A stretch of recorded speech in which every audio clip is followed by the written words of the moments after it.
The idea of hate speech is having a field day over transgenderism, race, Brexit, sport, religion, education, just about everything. But we need to understand what we're talking about. So let me lay down a marker. Hatred is a legitimate part of human experience. It's been there since human history began. People have loved and hated each other ever since we appeared. Mythology, history, literature are full of stories of love and hate. It's in our very DNA. It's part of our humanity. In Ecclesiastes, wisdom says, there is a time to love and a time to hate. In the biblical record, every being may express or experience hate. It may be that love and tenderness and kindness are not possible without hate on a simple level. That's because we measure things by opposites. You cannot appreciate light without knowing darkness. You know you're warm because you have the experience of being cold to measure and name it by. The poet W.B. Yeats wrote, I study hatred with great diligence, for that's a passion in my own control, a sort of besom that can clear the soul of everything that is not mind or sense. So this is saying that hatred is useful. It can purge, it can clarify. There is a directness and a lack of ambiguity about it that sometimes makes it an appropriate response to someone or something. So, you can't whitewash hatred out of the human arena, nor should you want to. We're creatures of many hues, and in a Jungian sense, we all have a shadow, and that shadow is not Mr. or Mrs. Nice. And not to know that is to ignore much of what we are. You can bury hatred, and one day it will arise and harm you even more. It's not that hatred is nice, but it's real. But accusations of hate speech have become weapons in the war against free speech. They are rarely thought out, rarely accurate, and they are bloody dangerous. There are practical, philosophical, political, and common sense problems with the whole idea of hate speech. There are already existing laws to protect people from others defaming their character, and these laws are more than enough. But the new wave of hate speech, paranoia, goes way beyond that. So the moment you start to think seriously about hate speech and the widespread preoccupation with it, alarm bells should start ringing in your head. It's important to clarify what we actually mean when we use certain words, something that many people don't bother with. They prefer to scream insults at imagined enemies rather than actually understand the words they're using. The word hate probably comes from a combination of Middle English, Old English to hate meaning to treat as an enemy, and Proto-Germanic. So it means drawing a distinction between yourself or your group and others, and having feelings of animosity or anger or resentment against them. But you can also hate objects or beliefs, behaviours, places, foods, concepts, ideas. So are these all hate speech too? I can say I hate paedophilia and pickled onions. Are they both examples of hate speech? They got the word hate in them. Should they both be banned? Do they have equal weight? I hate being cold. Is that hate speech? Well, yes, it is, but I wouldn't get arrested for it. Well, not yet, anyway. So already we have a problem. But obviously when people refer to hate speech, they mean one person or group or race denigrating another person, group or race in a malicious way. But who decides what constitutes hate speech? Individuals? Groups? The government? A judge? God? Currently, the UN is trying to define and control it. So God help us there. When the UN formulates what it calls a strategy and plan of action on hate speech, you can bet your pants a humongous balls up is on the way. The UN is very good at muddying the waters anywhere in the world. But these are important questions. What is hate speech and who gets to decide this? For some millennial snowflakes, merely raising an eyebrow counts as a form of hate speech, whereas for someone who enjoys rigorous debate, hate speech would be a long, long way off that. So it's hopelessly subjective. And already we have problems of meaning and definition and who owns the definitions. And as I suggest, the capacity to hate is part of being human. Hate speech accusations are propaganda weapons designed to stop debate and to prevent the real thing being discussed.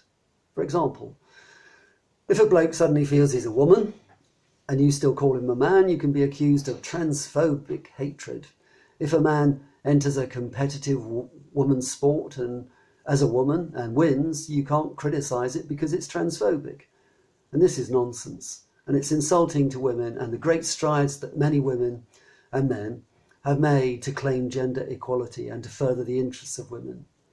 Recently, an Australian university has lowered the standard of entry for women on an engineering degree because they want more women to do engineering.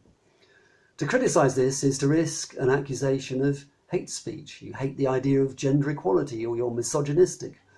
But of course, the result is not equality at all.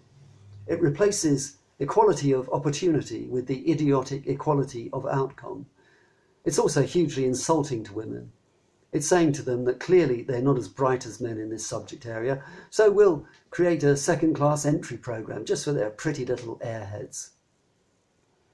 Whereas what should be considered is that perhaps women make different choices, and engineering ain't one of them. The research shows that. Women tend to choose career paths more to do with people, and men with things. Now that could change, of course it could, but it won't change by manipulating the entry requirements for some lunatic political gain that is bound to backfire. When you ban something, you drive it underground, where it festers and then comes out more savagely. Let people say terrible things so they can reveal what monsters they are. Then we can deal with them. If you have an educated society, then people who speak with gratuitous malice will be isolated and rejected by others. That's the way forward. I would rather someone speaks abusively, hatefully to me than makes a bomb in their garden shed to throw at me because they're not allowed to say what they feel. If someone hates me, I want them to express it. I want to know they hate me, to hear it and see it in their eyes, because then there is clarity. I know what I'm up against. I can take it on. I can argue against it, reject it, accept it, or even learn something from it. But I can do none of that if it's hidden, where it will fester and turn cancerous and probably end up doing more damage. In Shakespeare's Antony and Cleopatra, a character says, "In time we hate that which we often fear." The left, which is the new extreme right in the Alice in Wonderland topsy-turvy world we find ourselves, seems to hate everything which is not itself because it fears everything which is not itself. Hate speech comes from the extreme right when it assumes racial superiority. Hate speech comes from the left when it attacks everything that it fears. And now we find ourselves in a society, no longer a liberal democracy, where the mainstream media and political class hate their own voters because they voted according to their own thoughts and likes and wishes and didn't do what they were told. So they are vilified as ignorant, ill-educated, stupid or bad. This is hate speech. If there is hate speech, it's the result of ignorance and stupidity and blind prejudice, mostly on the part of the establishment class and all they control. Because once you dumb down education to virtue signalling political correctness and erase historical knowledge, you cannot complain that there is hateful, ignorant speech. Once you condemn a whole class of people to fester without hope or aspirations on terrible housing estates where they are given crap education and healthcare, and they are simply there to be policed because they don't count anymore, because their votes are no longer needed, then you cannot complain that there is hate speech. Once you turn high culture into mindless pop culture, you cannot complain that there is hateful speech. Once you replace genuine religious practice with celebrity worship and defend the barbaric practices of some religion, you cannot complain that there is hateful speech. Once you replace the arts with entertainment, you cannot complain that there is hateful speech. Once you make the arts and entertainment mere trumpets for political correctness, you cannot complain that there is hateful speech. Once you replace how to think with what to think in schools and universities, you cannot complain that there is hateful speech. Once you ban a genuinely liberal range of views, you cannot complain that there is hateful speech. Once you make the mainstream media a mere propaganda tool, you cannot complain that there is hateful speech. Once you ignore democracy in favour of the interests of a minority, you cannot complain that there is hateful speech. Because you have dumbed down everything beyond redemption and created a generation, several generations, of ill-informed people who cannot think for themselves and therefore cannot speak for themselves. who cannot discuss properly and therefore will spew nonsense, often hate-filled. Once you empty a culture of its history and formative principles, you will get hatred, because people have no lights to steer by, so they will lash out in confusion and misery. Once you have an establishment class that hates its own people, you cannot complain that they hate you back. What is a miracle is that millions of people in what used to be called the free world are now seeing the truth of these things, and they won't be fooled anymore. The increase in what is called hate speech is in direct proportion to the decline in people having face-to-face discussions. It appeals to keyboard cowards and iPhone idiots who hide behind social media to tweet or message their bile. Emotions are reduced to electrical signals. Beta waves are enslaved by screens. Relationships are started, developed, and ended via Wi-Fi. So there's an unreality at work where extreme emotions are unanchored by human experience and generated by the technology itself. Twitter feeds on hate and confrontation because it gets enormous free publicity every time someone is trolled. Social media, such as Twitter, are part of the poisonous culture of identity politics, whereby people are defined as a group that believes in this or that, who likes this or that, who is oppressed by this or that. And Twitter consolidates those differences and thrives on antagonisms between them. Each new trolling tweet engendering a fresh wave of outrage and spite and vitriol. Hatred is often the currency of much social media. So using that media to try and condemn and control it is like trying to douse a fire with petrol.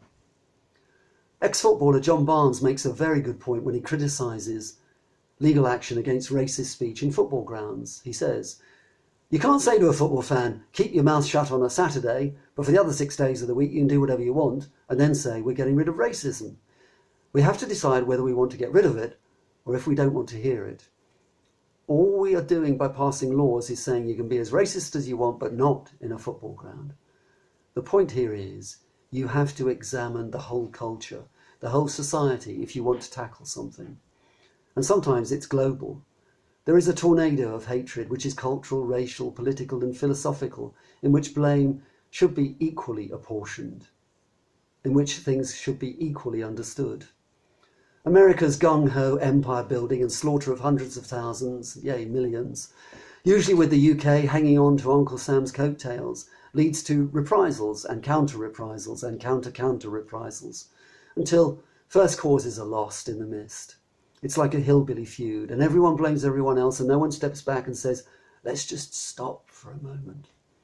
And I suspect this suits a global elite. The Tony Blairs, the Goldman Sachs, the big bankers, the unknown string pullers behind them, who meet in secret because where there is carnage, there is money to be made. And everyone's so busy fighting everyone else, there's no real opposition. Hateful, violent people are not best suited to rational thought.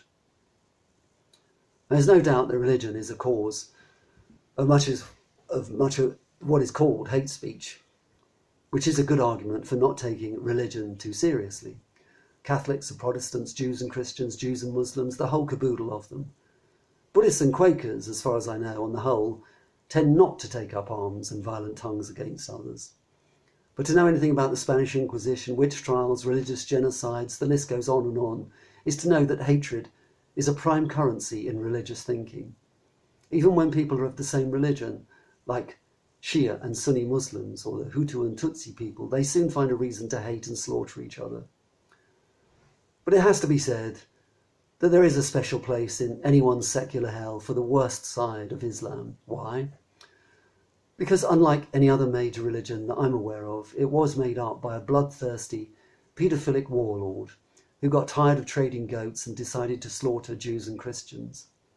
And when Tony Blair says something, you know the opposite is true. So when he calls Islam a religion of peace, you can be sure that whatever else it is, it's also a bloodthirsty, barbaric doctrine.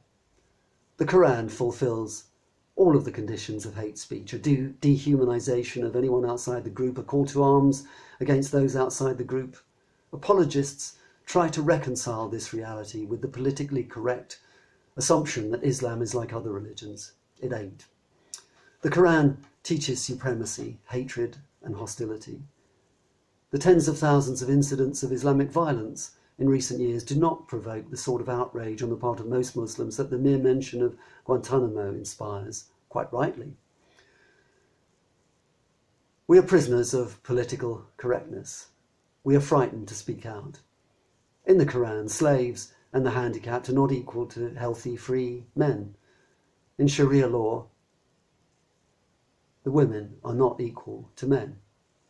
The Ayatollah Khomeini, who dedicated his entire life to studying Islam, said that non-Muslims rank somewhere between feces and the sweat of a camel that has consumed impure food. In the Quran, unbelievers are called unclean, ignorant, helpers of the devil. Allah transformed Jews of the past into apes and pigs. A hadith says that Muhammad believed rats to be mutated Jews, and Allah apparently condemns non-Muslims to hell based merely on their unbelief, while believers will be rewarded with an eternity of food, wine, and sex with virgins. How spiritual, how elevated, how misogynistic. Halal is an even more horrible way of killing animals than our own slaughterhouses, imposing unnecessary pain and suffering. It's a form of torture. Female genital mutilation is not a cultural difference. It's a sadistic and barbaric form of torture, as, in my view, is any kind of circumcision for other than medical reasons. The only acceptable position of non-Muslims to many Muslims is subjugation under Islamic rule. Now, no one in their right mind suggests that all Muslims think like this, of course not. But a significant minority does, and to criticize Islam is to be condemned in our society. It seems that increasingly, with the persecution of Julian Assange and others, that to criticize the US is now similarly prohibited. Plans are afoot to refuse visas to anyone critical of US policies. Now, not being able to discuss these things, not being free to say them, only fosters further hatred. If something is hateful, we must be free to say so. Otherwise, we reap a whirlwind. Free speech is only free when it reaches a line and crosses it to have the difficult conversations, the discussions that people are fearful of. That is progress, that is civilization. When we use our minds and our hearts to criticize the machinations of power and hatred wherever they occur. Brexit has birthed a tsunami of hatred. It's been waiting to happen for the past 30 years. Those who wish to leave the EU and voted for it, as I did, are justifiably angry at the cynical, deliberate betrayal of democracy since 2016. The biggest vote in history and subsequently one of the biggest betrayals of the wishes of the people. But what we have been shocked by is the orchestrated campaign of hatred against us, and at the ignorant, malevolent, casual despising of us as uninformed mugs who didn't know what we voted for. Yes, we did. To leave, and a clean break leave is fine. We all knew that. Now the press, the political class, the university bunker brigade, the snowflake millennials, the media have shown that they own the franchise on hatred here. They hate anyone who disagrees with them. They hate the fact that they lost. They hate democracy. They hate liberalism, even as they don their liberal hats and coats. And I suspect that in some unconscious part of themselves that they will never fathom or locate. They hate themselves for being the eviscerated puppets of propaganda that they truly are. What happened to fair play? What happened to honouring the wishes of the majority? If Remainers had won, I would bet a fortune that most people, as I would, who voted to leave, would have accepted the democratic process and just got on with it, and not start a campaign of vitriol and poison that has eaten away at the body politic like a plague rat. Hate speech? That's not the problem. The problem is the people who are always accusing others of using it.